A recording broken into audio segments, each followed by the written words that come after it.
The 20th century stands as one of the most turbulent and transformative periods in human history.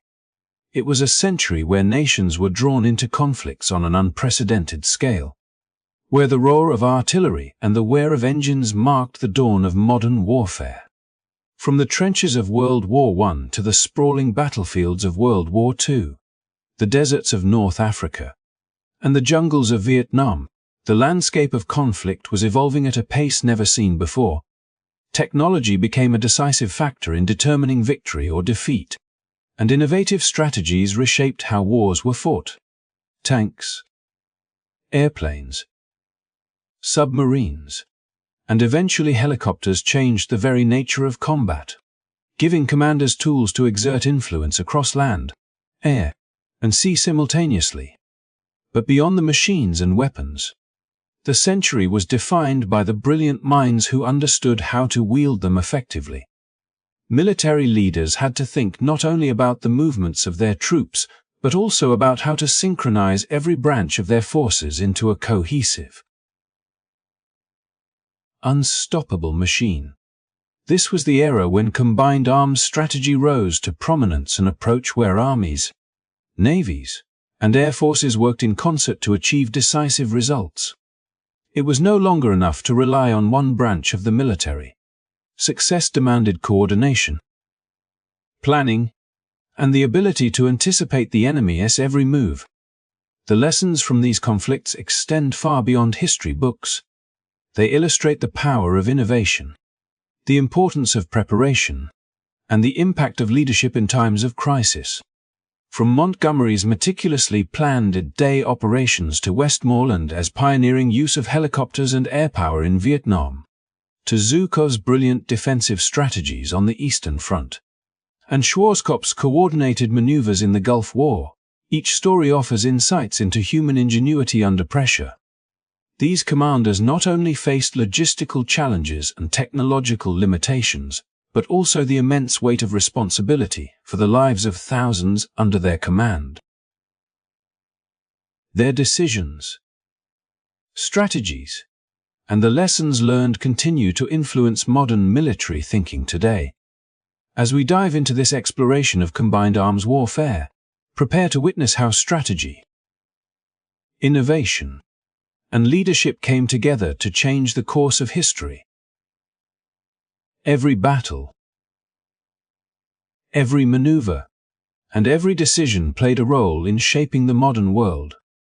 We will uncover the stories behind these pivotal moments, examining not just the victories but the reasoning, risks, and human ingenuity that made them possible. If you are fascinated by history, strategy, and the evolution of warfare, make sure to like this video, subscribe to the channel, and hit the notification bell so you won't miss any deep dives into the remarkable stories that defined the 20th century. Get ready to embark on a journey through time, exploring the strategies that revolutionized modern warfare and the leaders who mastered them. As we journey deeper into the story of modern warfare, it becomes impossible to ignore the revolutionary impact of combined arms strategy, a concept that forever transformed the battlefield. Unlike earlier eras where infantry, cavalry, or artillery often acted independently, this approach demanded that every branch of the military work in perfect synchrony, creating a force multiplier far greater than the sum of its parts. The 20th century provided a canvas for this strategy to evolve. From the deserts of North Africa to the shores of Normandy, and from the dense jungles of Southeast Asia to the deserts of the Middle East, commanders began to realize that victory relied not solely on numbers or firepower, but on the seamless integration of army, air force, and navy into a coordinated assault capable of overwhelming an opponent at multiple levels simultaneously. Consider the monumental task of planning the D-Day invasion in 1944, where Field Marshal Bernard Montgomery faced the daunting challenge of coordinating over 150,000 troops, hundreds of ships, and thousands of aircraft in a single, precise operation. Every decision had to account for the movements of ground forces advancing across heavily fortified beaches, the protective cover and strikes provided by naval bombardments, and the air supremacy needed to neutralize enemy reinforcements and artillery positions. Montgomery's genius lay not only in his meticulous attention to detail, but in his understanding that each branch of the military was interdependent. A misstep in the timing of air strikes could expose infantry to catastrophic losses, while miscommunication between the Navy and ground units could delay the advance and give defenders precious time to regroup. In this instance, combined arms strategy was not a theoretical concept but a living, breathing orchestration of thousands of lives and machines, demonstrating that coordination and timing could achieve what sheer force alone never could.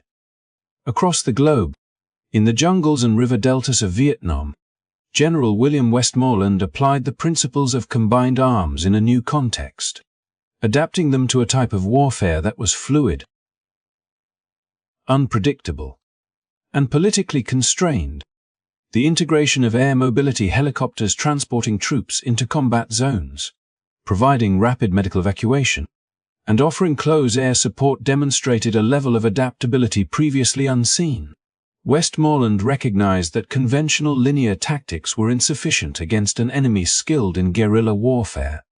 So he innovated by combining rapid troop movements with overwhelming air power, synchronizing strikes to maximize their strategic and psychological impact. The helicopters did not merely carry soldiers. They became an extension of a larger network, linking intelligence, artillery, and ground forces into a cohesive system capable of responding dynamically to threats, even when faced with unexpected resistance or setbacks.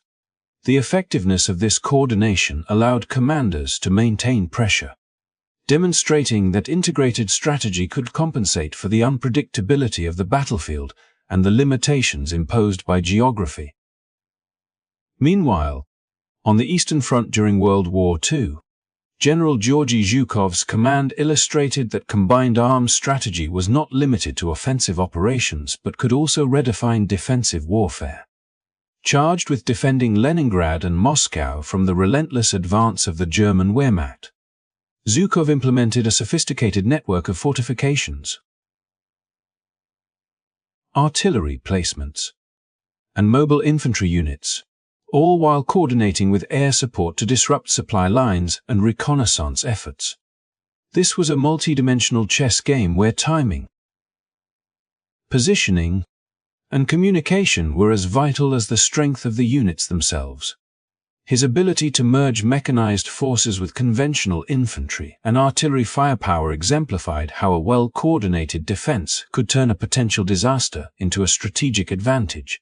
When the Germans attempted to encircle Soviet positions at Stalingrad, Zhukov's precise planning allowed for counterattacks that enveloped enemy forces, turning the tables and demonstrating that integration across branches could create opportunities out of seemingly insurmountable challenges. Fast forward to the Gulf War, and the legacy of combined arms strategy becomes even more evident in the planning and execution of Operation Desert Storm under General Norman Schwarzkopf. Faced with entrenched Iraqi forces, Schwarzkopf orchestrated a campaign that synchronized massive air bombardments, swift armored advances, and helicopter operations, all coordinated to achieve maximum surprise and efficiency. The operation was a testament to decades of lessons learned in previous conflicts. The importance of integrating intelligence, maintaining flexibility, and exploiting the strengths of each military branch to create a force capable of rapid, decisive victory. Schwarzkopf's forces bypassed the heavily defended front lines, striking flanks and rear positions with precision, overwhelming an enemy that expected a conventional frontal assault. The result was a swift, successful campaign that underscored the enduring principle that victory in modern warfare often belongs not to the side with the largest numbers or most powerful weapons, but to the one that can orchestrate its resources into a synchronized, effective whole. Across each of these theaters, Europe, Asia, and the Middle East, the narrative remains consistent. Combined arms strategy is not merely a method of deploying forces but a philosophy of warfare that prioritizes coordination, timing, and adaptability. It emphasizes that no single branch operates in isolation, and that the effectiveness of any military endeavor relies on the seamless integration of land, air, and sea assets. From meticulously planned invasions to adaptive responses in asymmetric warfare, the 20th century showcases the transformative power of combined arms, illustrating that the art of war is as much about harmony and foresight as it is about courage and firepower. As we continue to explore the stories of Montgomery, Westmoreland, Zhukov, and Schwarzkopf, it becomes clear that their successes were not the result of luck or individual brilliance alone, but of their ability to understand, implement, and adapt the principles of combined arms in a way that maximized both human and technological potential.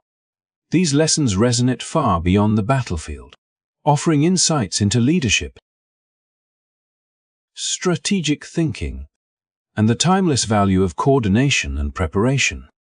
By studying these campaigns, we gain a deeper appreciation for how integrated strategy shapes outcomes, influencing not only military history but the broader course of human events. As we delve into the remarkable career of Field Marshal Bernard Montgomery, it becomes clear how his mastery of combined arms tactics reshaped the course of the Second World War and left an enduring legacy in military strategy. Montgomery, often affectionately known as Monty, was not only a figure of immense personal charisma and determination, but also a meticulous strategist whose approach to warfare emphasized preparation, coordination, and the intelligent use of every available asset. His early experiences in World War I, observing the devastating consequences of poorly coordinated attacks and high casualty rates, instilled in him a profound respect for careful planning and the integration of diverse military elements into a single,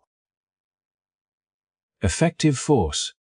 It was this mindset that would guide him through the deserts of North Africa and the beaches of Normandy, allowing him to apply combined arms principles with precision and insight.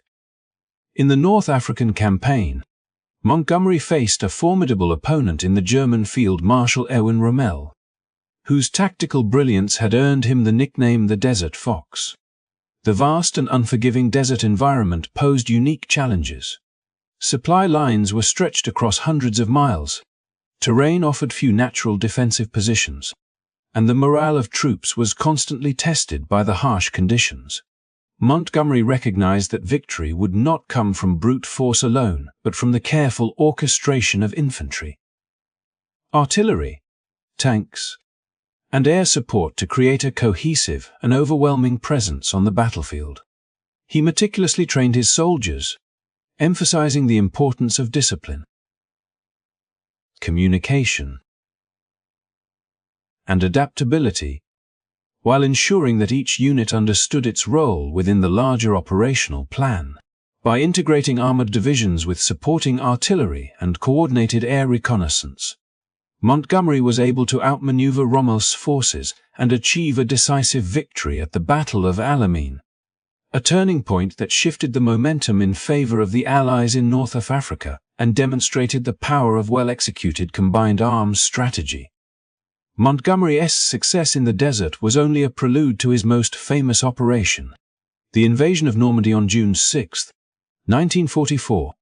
Tasked with commanding all Allied ground forces during D-Day, he faced the enormous challenge of landing over 150,000 troops across heavily fortified beaches under the watchful eyes of a determined German defense. Every detail of the operation required extraordinary coordination. Naval bombardments had to suppress enemy fortifications, while timing and placement of air strikes ensured the protection of advancing troops. Logistics had to deliver men, equipment, and supplies precisely when and where they were needed, and ground commanders had to maintain momentum despite chaos and uncertainty.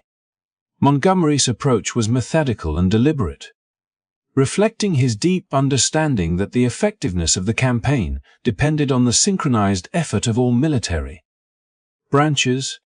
He scrutinized intelligence reports, rehearsed troop movements, and even devised contingency plans for every imaginable scenario, leaving little to chance. When the invasion commenced, the seamless integration of infantry, armored units, naval firepower, and air support demonstrated the true potential of combined arms operations, allowing Allied forces to establish a foothold in Europe that would ultimately lead to the liberation of France and the defeat of Nazi Germany. Throughout these campaigns, Montgomery's leadership style emphasized not only technical expertise but also the human element of warfare. He was acutely aware that the success of complex operations depended on the morale, confidence, and readiness of his troops. By maintaining close contact with soldiers, understanding their needs, and instilling a sense of purpose, he ensured that his forces remained resilient under extreme pressure. This combination of strategic foresight, operational coordination, and attention to human factors exemplified how effective combined arms tactics were not simply about equipment or numbers, but about creating harmony between men, machines, and the environment in which they operated. Montgomery's career also illustrates the interplay between individual leadership and broader strategic principles. His ability to integrate the efforts of multiple national forces within the Allied coalition, coordinate with other prominent commanders like American General George Patton, and adjust plans dynamically in response to changing circumstances highlights the essential qualities required for modern warfare. His meticulous planning, insistence on preparedness, and innovative use of combined arms set a benchmark for military operations, demonstrating that thoughtful strategy and disciplined execution could overcome even the most formidable opposition. As we reflect on Montgomery's achievements, it becomes evident that his legacy extends far beyond individual battles. He showed that the deliberate coordination of army, air force, and naval assets, combined with rigorous planning and strong leadership, could decisively alter the course of history. From the sands of North Africa to the beaches of Normandy, Montgomery exemplified how combined arms strategy could turn complex, high-stakes operations into victories that shaped the world. His story underscores the timeless importance of preparation, integration, and leadership in warfare, offering enduring lessons for military strategists and historians alike. By studying his campaigns, we gain not only a deeper appreciation for the skill and ingenuity required in the heat of battle, but also a profound understanding of how strategic vision, coordination, and execution can achieve outcomes that resonate across generations. Throughout his military career, Field Marshal Bernard Montgomery demonstrated an unwavering belief that the effectiveness of an army was not solely determined by the number of soldiers or the power of weapons, but by the meticulous training,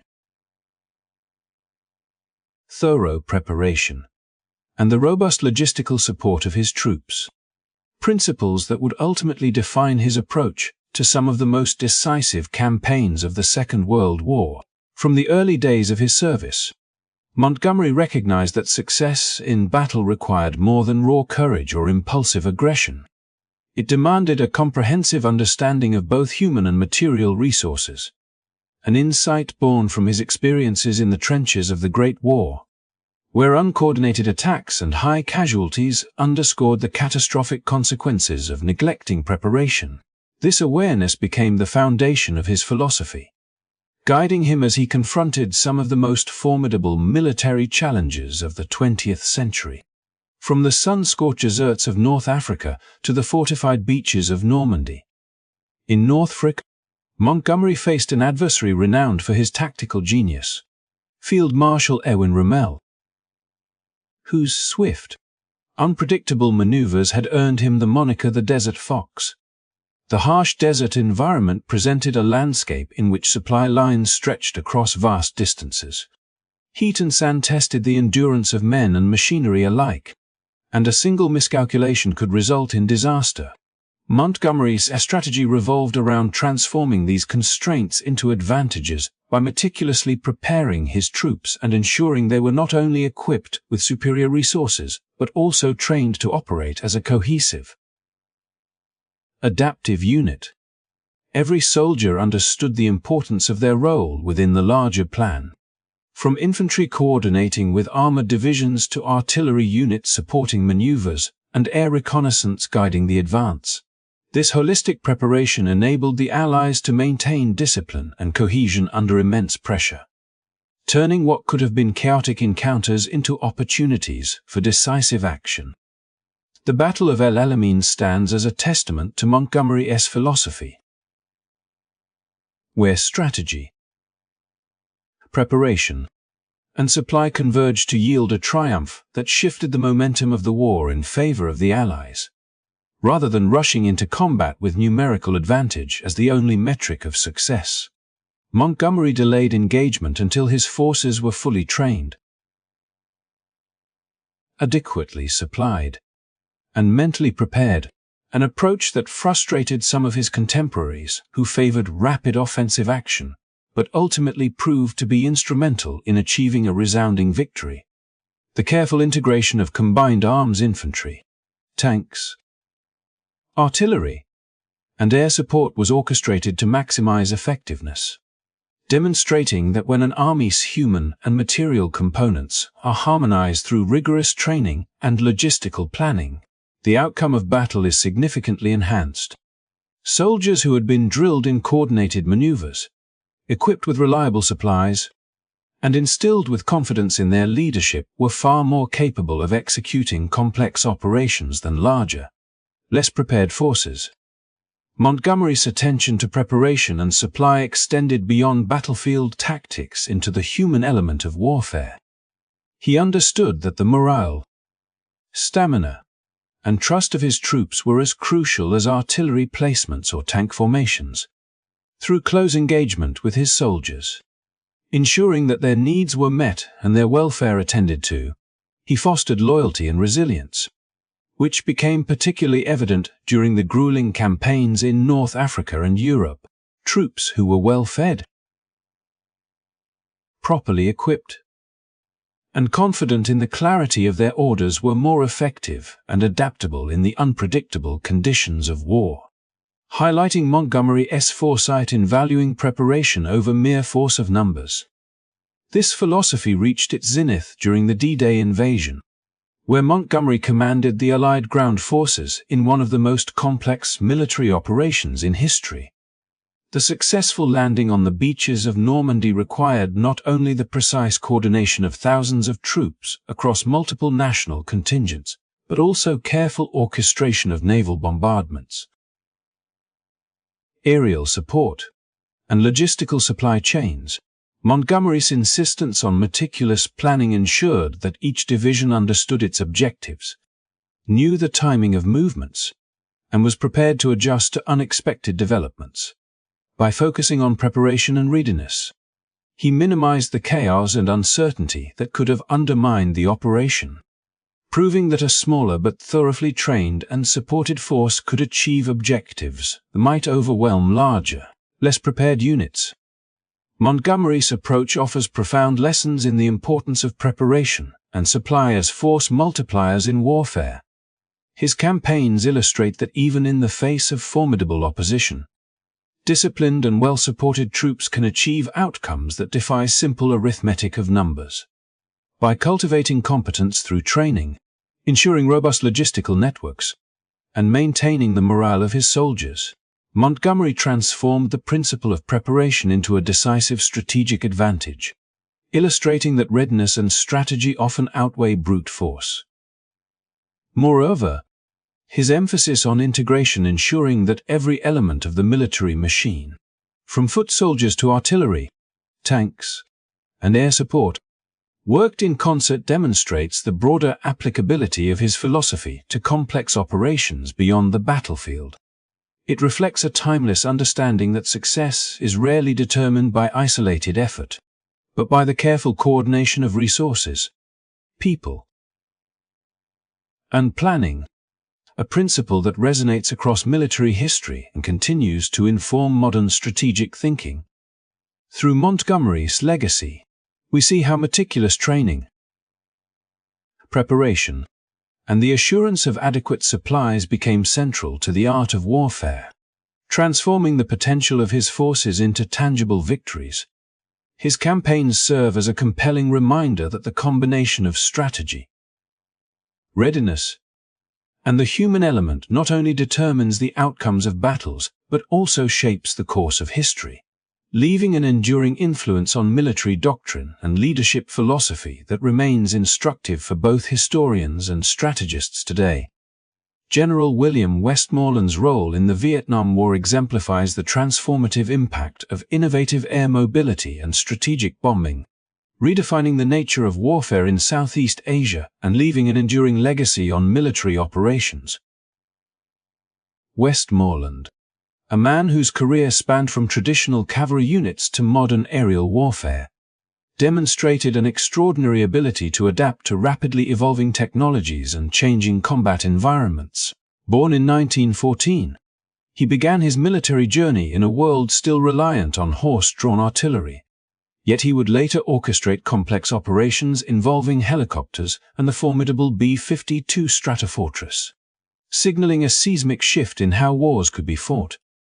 His understanding that the future of combat required not only the traditional application of infantry, artillery, and armor but also the integration of air power into mobile, responsive strategies allowed him to craft campaigns that were both audacious and unprecedented in their scope. When he was appointed as the commander of U.S. forces in Vietnam, Westmoreland faced a conflict unlike any he had previously encountered. The dense jungles, unpredictable weather, and elusive enemy forces of North Vietnam and the Viet Cong presented challenges that conventional tactics alone could not overcome. Recognizing the limitations of static defense and traditional troop movements, Westmoreland implemented a doctrine centered around mobility, flexibility, and the concentrated application of overwhelming force when and where it was most effective. Helicopters became more than transport vehicles. They were instruments of rapid troop deployment, evacuation, and fire support, allowing forces to strike deep into hostile territory with speed and precision. By integrating these air assets with artillery, ground units, and aerial bombardment from B-52s, Westmoreland orchestrated operations that maximized combat effectiveness while maintaining the element of surprise against a resourceful and determined opponent. The Rolling Thunder campaign exemplifies Westmoreland's innovative approach, illustrating his belief that incremental escalation could coerce the enemy into negotiation or retreat without immediate total force, beginning with limited sorties and gradually increasing the intensity and tonnage of bombing missions.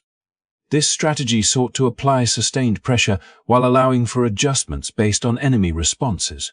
Westmoreland's calculated use of air power highlighted the strategic value of flexibility and adaptation, demonstrating that success in modern warfare depended on the ability to leverage technology and mobility to shape the battlefield on one's own terms.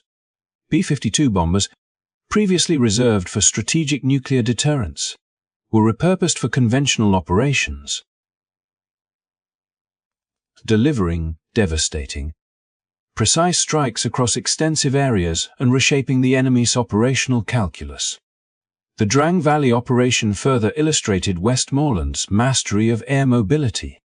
Facing entrenched North Vietnamese forces, he utilized helicopters not merely for transport but as a core component of assault, evacuation, and logistical support, allowing his troops to navigate the challenging terrain and maintain a constant operational tempo. By synchronizing aerial movements with artillery and ground maneuvers, Westmoreland achieved results that were both tactically impressive and psychologically impactful, instilling confidence in his forces while destabilizing enemy plans. His insistence on integrating these diverse elements into a cohesive operational framework reflected a deep understanding of combined arms in a modern, technologically advanced context. extending the principles that leaders like Montgomery had demonstrated decades earlier in Europe to a radically different environment. Beyond the tactical and operational considerations, Westmoreland emphasized the human element, recognizing that the effectiveness of these innovative strategies depended on the skill, morale, and cohesion of the troops executing them. He ensured that soldiers were adequately trained to operate helicopters and coordinate closely with air and artillery units, fostering a sense of confidence and professionalism that enhanced their effectiveness in combat. This focus on preparation and support mirrored the lessons of previous military leaders, demonstrating that technology alone could not secure victory without disciplined, capable, and motivated personnel to wield it. Westmoreland's career also underscored the broader implications of air mobility and strategic bombing on modern warfare, by demonstrating that rapid deployment, flexibility, and the concentrated application of force could overcome environmental challenges and enemy ingenuity. He provided a blueprint for future conflicts where mobility and technological integration would be decisive. His use of helicopters and B-52 bombers created a new paradigm in which air assets were not auxiliary tools but central to operational planning and execution, reshaping both American military doctrine and the expectations of how wars could be fought in challenging and complex theaters. While the Vietnam War presented political, strategic, and ethical challenges that influenced perceptions of his success, Westmoreland's innovations in air mobility and bombing strategy remain a critical milestone in military history. His campaigns reveal the power of adaptation, foresight, and the willingness to embrace new technologies, demonstrating that leadership and vision can transform the capabilities of a military force and redefine the conduct of war by blending mobility, firepower, and coordination with attention to troop welfare and training. Westmoreland exemplified how innovative application of combined arms principles could achieve tactical and operational advantages, leaving lessons for future commanders who seek to navigate the evolving complexities of modern conflict. Through the lens of Westmoreland's career, we gain insight into the enduring importance of integrating technology, strategy, and human resources to achieve decisive outcomes. His pioneering use of helicopters and B-52s in Vietnam not only reshaped the battlefield of that era, but also provided a foundation for understanding the potential of air mobility and strategic bombing in contemporary military thought, illustrating that innovation, preparation, and the intelligent application of combined arms remain central to effective warfare. Westmoreland's tenure in Vietnam serves as a compelling case study in the complexities of modern warfare, illustrating how the integration of air-ground coordination, meticulous logistics, and genuine concern for soldier welfare can dramatically influence operational effectiveness, even when political constraints impose limits on outcomes. As the commander of American forces, Westmoreland was tasked with navigating a conflict where traditional measures of success were often clouded by public opinion, political debates, and the unpredictable nature of guerrilla warfare. Yet his operational philosophy consistently emphasized the symbiotic relationship between strategy, logistics, and human capital. The deployment of helicopters for rapid troop movement, medical evacuation, and close fire support was not a mere technological novelty. It was a deliberate effort to enhance the cohesion of combat units, maintain the momentum of operations, and ensure that soldiers remained capable, informed, and resilient under the intense pressures of the jungle and urban environments. Every air mission was carefully synchronized with ground maneuvers and artillery strikes, demonstrating that in modern warfare, victory often depended not on brute force alone, but on the precise orchestration of multiple, interdependent elements. Logistics under Westmoreland were equally central to his approach, reflecting a deep understanding that an army marches not just on its feet but on its supply lines, ensuring a steady flow of ammunition, food, medical supplies, and fuel across difficult terrain required careful planning and coordination, particularly when operating in areas with limited infrastructure or in regions contested by a highly mobile and adaptive enemy. This emphasis on preparation mirrored the principles observed by earlier commanders like Montgomery, who understood that the readiness and endurance of troops could decisively shape the outcome of battles.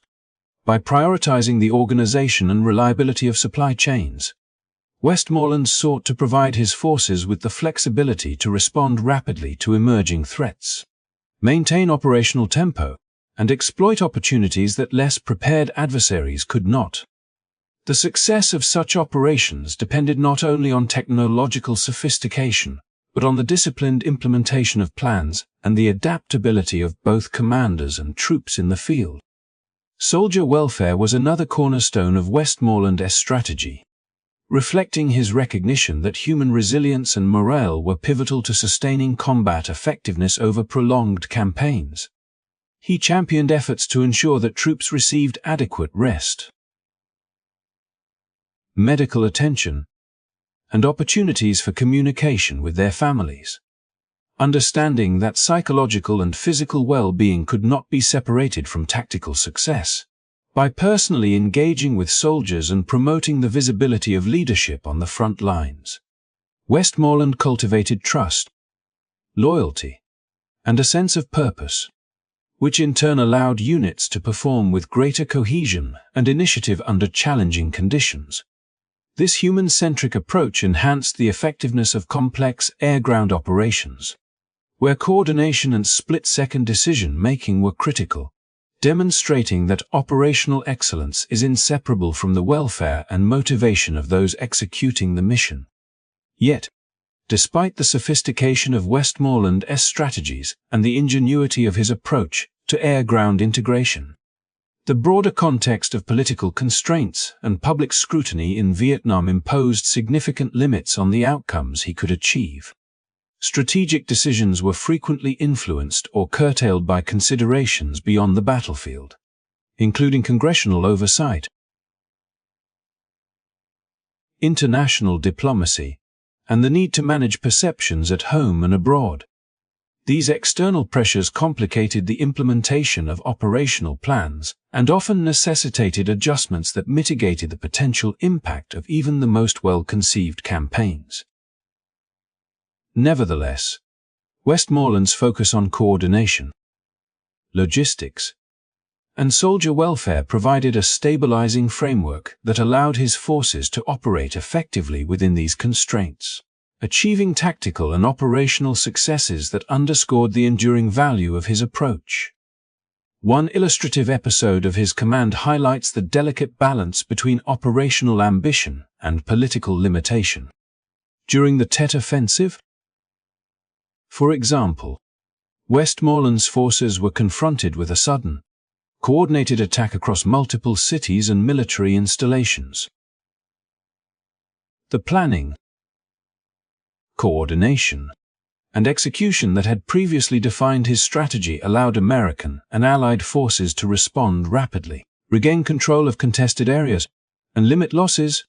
Yet the widespread nature of the offensive exposed the constraints imposed by the political environment, illustrating the tension between battlefield capability and the broader strategic context. The episode demonstrated that even meticulously coordinated operations, when subject to external constraints, could yield complex outcomes that were tactically successful yet politically challenging. Westmoreland's legacy in Vietnam thus provides rich lessons in the interplay between operational excellence and contextual limitation. His approach underscores the critical importance of integrating air and ground elements, sustaining logistical networks, and attending to the welfare of personnel, all of which are essential components of effective command in any era of warfare. These principles, while shaped by the unique challenges of Vietnam, resonate across military history, reflecting timeless insights into how preparation, coordination, and care for human resources magnify combat power and operational effectiveness. by maintaining a holistic perspective that combined technology, strategy, and human factors, Westmoreland exemplified the capacity of a commander to navigate the complex terrain of modern conflict, leaving a legacy that informs both contemporary military practice and the study of leadership under pressure. Ultimately, the story of Westmoreland in Vietnam highlights that while political and environmental constraints may temper the outcomes of even the most innovative strategies, the disciplined application of air-ground coordination, logistics, and soldier welfare remains a decisive factor in shaping operational success. His career illustrates that effective leadership is not merely about adapting tactics to immediate threats, but about crafting a sustainable, responsive, and human-centered approach to warfare, a philosophy that continues to influence military thought and operational planning in the decades that followed. Soviet General Georgy Zhukov's rise to prominence during World War II exemplifies the profound impact of visionary leadership and meticulous application of combined arms strategy under the most extreme conditions, a narrative that threads seamlessly into the broader story of 20th-century warfare, where technological innovation and tactical ingenuity shaped the fates of nations. Emerging from a modest peasant background, Zhukov's early life instilled in him a relentless work ethic and a practical understanding of hardship, traits that would serve him well as he confronted the mechanized might of the Nazi war machine. When Germany launched Operation Barbarossa in 1941, Zhukov was entrusted with defending Leningrad and later Moscow, two cities whose capture would have been a symbolic and strategic catastrophe for the Soviet Union, and in his hands, their defense became a masterclass in the integration of infantry, artillery, armor, and air. The stakes were immense. Leningrad faced a siege that would test not only the resilience of its inhabitants, but also the logistical and strategic acumen of its defenders, and Zhukov responded by designing deep defensive belts, fortifying key positions, placing anti-tank emplacements, and coordinating artillery and air strikes to create multiple layers of resistance that would slow the enemy advance and inflict maximum attrition. This approach required careful orchestration of every available resource, as the harsh winter and limited supplies demanded a level of planning that went beyond conventional tactics. Zhukov's attention to the welfare of both soldiers and civilians, ensuring that food, medical support, and morale were maintained, reinforced the cohesion necessary to withstand months of relentless pressure. As the German army approached Moscow, the challenge intensified. The Soviet capital was under direct threat, and Zhukov's strategic insight was tested to its limits. By meticulously organizing defensive sectors, coordinating with reinforcements arriving from Siberia and Mongolia, and implementing encirclement tactics that allowed for precise counterattacks, he managed to exploit German overextension and deliver crushing blows, ultimately forcing the Wehrmacht into a retreat that reversed their gains and preserved the Soviet state. The brilliance of Zhukov's strategy lay not merely in the coordination of military units, but in his ability to perceive warfare as a multidimensional endeavor, where logistics, morale, intelligence, and terrain were as crucial as firepower, a lesson echoed in the combined arms approaches employed by other legendary commanders in subsequent conflicts, demonstrating the enduring relevance of such holistic planning. In the months that followed, Zhukov's command continued to shape the Eastern Front. At Stalingrad, he orchestrated encirclements that trapped German forces in an untenable position, and at Kursk, he prepared elaborate defensive belts incorporating minefields, artillery zones, and anti-tank fortifications that blunted one of the most formidable armored offensives in history, turning the tide in favor of the Soviets and allowing for coordinated counteroffensives that pushed the enemy back toward Berlin. Throughout these campaigns, Zhukov exemplified a philosophy that combined intellectual rigor with decisive action, studying enemy tactics, anticipating maneuvers, and adjusting plans dynamically in response to shifting conditions. This method of command ensured that the Soviet forces could operate as a cohesive entity, integrating multiple branches of the military in a manner that maximized their collective strength while minimizing vulnerabilities, a precursor to modern joint operations that emphasize interoperability, communication, and real-time coordination across domains. Zhukov's legacy is defined not just by the victories themselves but by the principles he embodied. The meticulous preparation, the comprehensive integration of forces, and the unwavering attention to both strategic objectives and human factors, which together created a resilient and adaptive fighting force capable of enduring the most severe trials. His defense of Leningrad and Moscow serves as a case study in the power of combined arms and the necessity of harmonizing tactical, operational, and logistical considerations. A narrative that complements the stories of other 20th-century military innovators, from Montgomery's meticulous troop preparations to Westmoreland's pioneering air mobility strategies, weaving a continuous thread of evolving military thought that underscores the importance of unity, foresight, and innovation in achieving decisive results.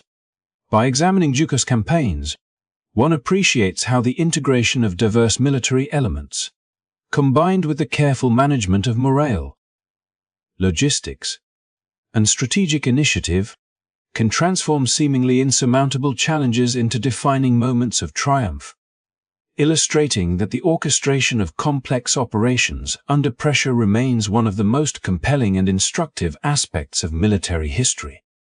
The monumental victories of Soviet General Georgy Zhukov at Stalingrad and Kursk stand as emblematic demonstrations of strategic ingenuity, meticulous planning, and the transformative power of integrating multiple branches of military forces into cohesive operations.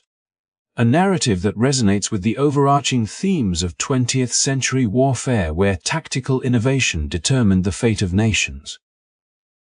At Stalingrad, Zhukov confronted an enemy that was both seasoned and technologically advanced, commanding forces whose momentum threatened to carry them deep into Soviet territory, potentially unraveling the defense of the Eastern Front entirely. Understanding that the German advance could not be countered by sheer numbers alone, Zhukov meticulously devised encirclement strategies that leveraged the terrain, intelligence, and the combined strengths of infantry, artillery, armor, and air support, orchestrating a complex pincer movement that entrapped an entire German army within a carefully delineated kill zone. Each element of this operation was synchronized with painstaking precision, as artillery barrages softened enemy positions, mechanized units cut off escape routes, and infantry units secured key sectors, all while maintaining the resilience and morale of Soviet troops who endured grueling conditions and intense combat pressure. The success at Stalingrad was not merely a function of tactical brilliance. It reflected Zhukov's comprehensive understanding of warfare as an interdependent system, where logistics, communication, and soldier welfare were integral to operational success, ensuring that reinforcements, supply lines, and civilian support seamlessly augmented military efforts, providing the backbone for sustained engagement against a formidable adversary. Transitioning to Kursk, the largest tank battle in history, Zhukov faced a new challenge. German forces had regrouped and sought to break through Soviet defenses with overwhelming armored power, aiming to regain strategic initiative on the Eastern Front. Anticipating the scale and ferocity of the German offensive, Zhukov engineered elaborate defensive belts that stretched for scores of kilometers, incorporating layered minefields, anti-tank fortifications, strategically positioned artillery zones, and reserves poised for rapid counterattacks. This network of interlocking defenses exemplified the essence of combined arms, as each military branch supported the others in real time, creating a dynamic battlefield environment that absorbed enemy advances, degraded their operational cohesion, and created vulnerabilities that Zhukov's forces could exploit decisively. The integration of armor, infantry, artillery, and air reconnaissance at Kursk required a level of coordination and foresight that transcended conventional military practices of the era, emphasizing that victory in modern warfare demanded not only technological assets but also the capacity to harmonize diverse capabilities under a single, adaptable command vision. Zhukov's methodical planning extended beyond physical deployments. It encompassed continuous assessment of enemy tactics, anticipation of potential countermeasures, and the adjustment of Soviet strategy in response to evolving battlefield realities. This adaptability ensured that Soviet forces could respond dynamically to German maneuvers, maintaining strategic initiative while minimizing casualties and optimizing the impact of every offensive and defensive action. The outcomes at Stalingrad and Kursk were transformative, halting the German advance, shifting the momentum of the war, and enabling a sustained Soviet counteroffensive that would ultimately press toward Berlin, reshaping the trajectory of World War II. Beyond the immediate tactical and operational victories, these campaigns highlighted enduring principles of military leadership, the necessity of foresight, the effective integration of multiple combat branches, and the critical role of logistical and human factors in sustaining protracted conflict. Zhukov's ability to weave these elements into a coherent operational framework provided a model of warfare that continues to influence military thought, demonstrating how strategic planning, innovative fortifications, and coordinated multi-branch operations can decisively shape the outcome of engagements even against a well-equipped and determined adversary. The stories of Stalingrad and Kursk also underscore a broader lesson about the evolution of combined arms strategy across the 20th century, linking the successes of Zhukov with other military innovators such as Montgomery, whose meticulous preparation and coordination set the stage for D-Day, and Westmoreland, whose air-ground integration in Vietnam showcased the emerging importance of mobility and firepower synchronization. By examining Zhukov's victories, one observes a seamless blend of tactical brilliance, operational art, and strategic foresight, illustrating how deliberate, well-coordinated action across multiple domains can achieve outcomes that resonate far beyond the battlefield itself. These campaigns remain powerful examples of how military leaders, through a combination of planning, innovation, and disciplined execution, can harness the full spectrum of available forces to overcome daunting challenges, setting enduring standards for modern warfare and leaving a legacy that informs both historical understanding and contemporary military strategy. General Norman Schwarzkopf's command during the Gulf War represents a compelling chapter in the evolution of modern warfare, where the integration of overwhelming force, innovative doctrine, and precise coordination created a paradigm for operational success that resonates with the themes established by earlier 20th century military strategists. As Iraq's forces invaded Kuwait, threatening critical global oil supplies and destabilizing the region, Schwarzkopf was entrusted with orchestrating a multinational coalition composed of troops, armored units, aircraft, and naval assets from 35 nations, a complex undertaking that required not only tactical acumen but also political sensitivity and logistical mastery. The Airland Battle Doctrine, which had been refined in U.S. military thinking during the 1980s, served as the conceptual backbone of Schwarzkopf's strategy, emphasizing the seamless integration of air and ground forces to disrupt enemy cohesion, exploit vulnerabilities, and achieve rapid, decisive victories. Unlike previous conflicts, Schwarzkopf recognized that success would hinge on maneuver, timing, and the element of surprise, rather than merely numerical superiority, and he meticulously planned operations that leveraged the coalition's technological advantages, superior mobility, and intelligence capabilities. The campaign began with an intensive air campaign designed to degrade Iraqi command and control. communication lines, and front-line units, setting the stage for the ground offensive and demonstrating the power of combined arms when synchronized with strategic objectives and intelligence insights.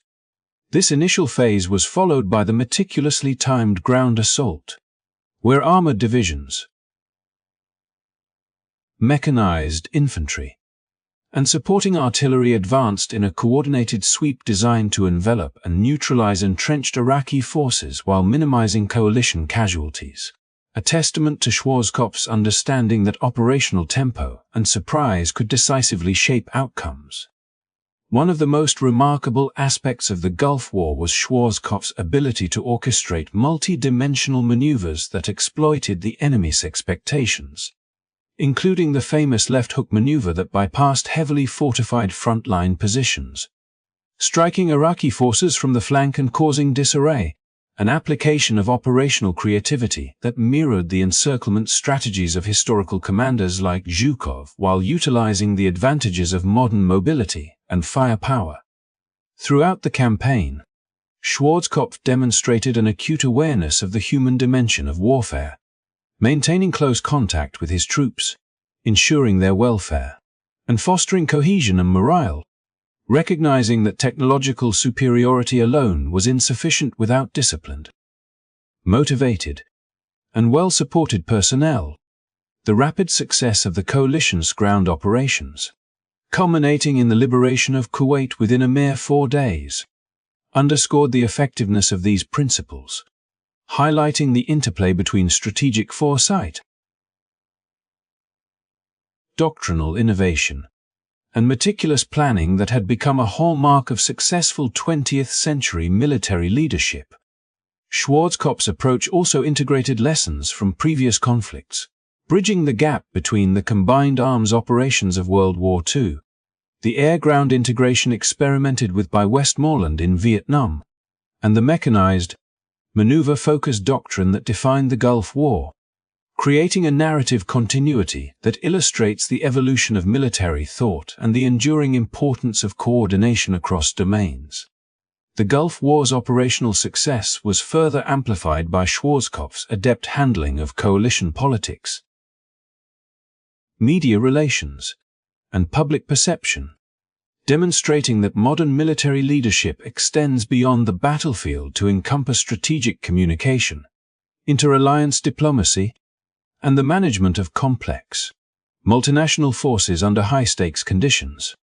By examining Schwarzkopf's execution of airland battle doctrine, one sees the culmination of combined arms principles applied with modern technology, speed, and precision, a synthesis of lessons learned from the 20th century that informed the conduct of large-scale operations and set a standard for future conflicts. The narrative of the Gulf War, intertwined with the stories of Montgomery, Westmoreland, and Zhukov, underscores a central theme.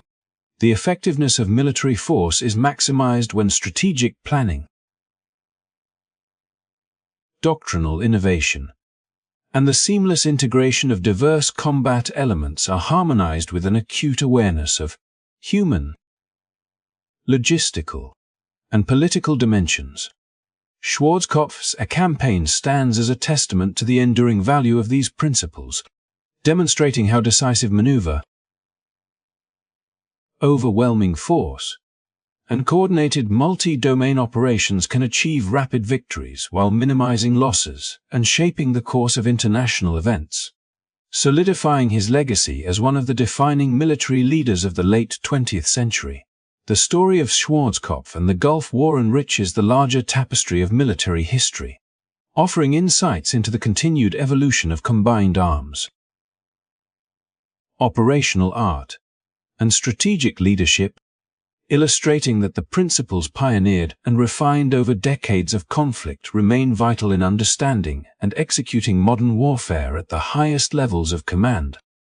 As we reach the conclusion of our exploration into the evolution of combined arms warfare, it becomes strikingly clear that the effectiveness of military operations is never the result of a single factor, but rather the seamless integration of leadership,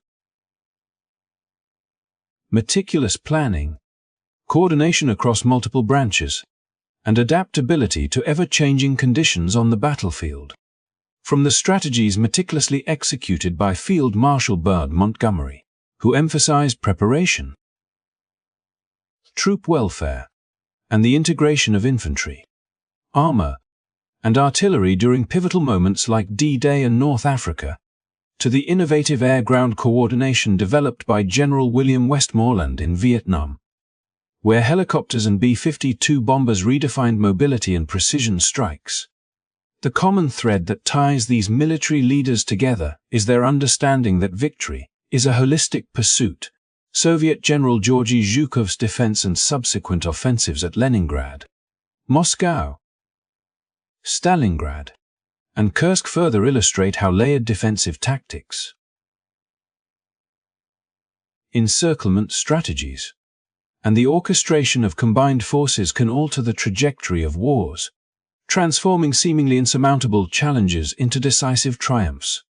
Later, General Norman Schwarzkopf's execution of the airland battle doctrine in the Gulf War exemplified how modern forces, when maneuvered with intelligence, coordination, and the element of surprise, can achieve rapid and overwhelming victories, reflecting the enduring principles of combined arms adapted for the technological and geopolitical context of the late 20th century. Across these diverse theaters of war, a clear lesson emerges. Technology alone does not secure success, nor do sheer numbers or brute force. It is the careful synthesis of strategic insight, comprehensive planning, synchronized execution, and adaptability to unforeseen developments that determines the outcome of conflicts. Leaders who understand the human element ensuring the welfare, morale, and cohesion of their troops consistently amplify the effectiveness of their strategies, turning well-laid plans into tangible victories that echo through history. The evolution of combined arms warfare also underscores the dynamic interplay between innovation and tradition. While each military leader operated within the constraints of their era, they drew upon the lessons of previous conflicts, adapting tried and true principles to the challenges presented by new technologies, environments, and adversaries. This iterative process of learning, adapting, and refining ensures that military doctrines remain relevant and effective across generations, demonstrating the enduring value of intellectual rigor, creativity, and adaptability in leadership. As we reflect on these historical examples, we gain insight not only into the art and science of warfare, but also into broader truths about leadership, coordination, and the human capacity to achieve extraordinary outcomes when vision, preparation, and execution align. These lessons extend beyond the battlefield, offering inspiration for strategic thinking, problem-solving, and collaborative efforts in any complex endeavor. Thank you for taking the time to watch and journey through the intricate world of combined arms warfare with us. If you enjoyed this exploration, please consider liking this video and subscribing to our channel so you can stay updated on future content that dives deep into history, strategy, and the lessons we can draw from remarkable leaders and pivotal events. Your support helps us continue producing engaging and educational content that brings history to life. Wishing you all a restful night and sweet dreams. And may the lessons of history inspire your tomorrow.